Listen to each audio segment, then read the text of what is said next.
నారా లోకేష్ కు ప్రజా జీవితానికి అర్హత లేదన్నారు విజయవాడ ఎంపీ కేశినేని నాని. వ్యాపారాలు చేసుకుంటూ డబ్బు సంపాదించుకోవాలి కానీ రాజకీయాల్లోకి వచ్చి వాటిని భ్రష్టు పట్టిస్తున్నారన్నారు. కూటమిలో ఉన్న బీజేపీ ప్రభుత్వం చట్టాన్ని అమలు చేయాలంటే టీడీపీ దానిపై తప్పుడు ప్రచారం ఎంతవరకు సబబన్నారు కేశినేని నాని. నారా లోకేష్ అనే వ్యక్తి అసలు ప్రజా జీవితానికి అర్హత లేదు. అతను ఏదో వ్యాపారాలు చేసుకుని డబ్బు సంపాదించిన కార్యక్రమం చూసుకోవాలి కానీ చక్కగా ఫ్యామిలీతో ఎంజాయ్ చేస్తా ఈ రాజకీయాల్లోకి వచ్చి రాజకీయాలను భ్రష్టు పట్టిస్తాడు. వాళ్ళ ఎమ్మెల్యేలే ల్యాండ్ టైటిలింగ్ యాక్ట్ బాగుందని అసెంబ్లీలో చెప్పి దాన్ని పాస్ చేశారు.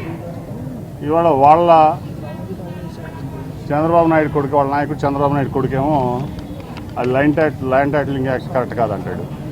వాళ్ళు ప్రపోజ్ చేసింది ఎవరో, నీ alliance partner BJP. CM Jagan అమలు చేసిన సంక్షేమ పథకాలను ప్రజలంతా హర్షిస్తున్నారన్నారు విజయవాడ తూర్పు నియోజకవర్గ ఎమ్మెల్యే అభ్యర్థి దేవినేని అవినాష్.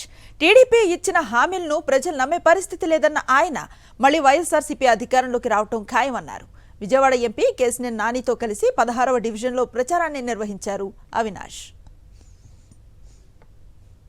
రాబోయే 5 సంవత్సరాలు ఈ నియోజకవర్గంలో, ఈ ప్రాంతంలో చేయబోయే అభివృద్ధి కార్యక్రమాలు, జగన్మోహన్ రెడ్డి గారి నాయకత్వంలో చేయబోయే సంక్షేమ కార్యక్రమాల గురించి ప్రతి ఒక్కరి గారి ప్రజానికను వివరిస్తూ ముందుకెళ్తున్నారు జరుగుతాను.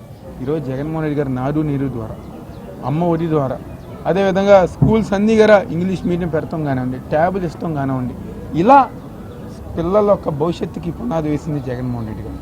ఒక పక్క చేయూత, కాపు నేస్తం, అమ్మ ఒడి, వాహన మిత్ర, చేరోడు, తోడు, ఆసరా, ఇళ్ల స్థలాలు, ఇన్ని పథకాలు ఒక పక్కనిచ్చి మా నమ్మకం నువ్వే జగన్, మా నమ్మకం నువ్వే జగన్, మా నమ్మకం నువ్వే జగన్.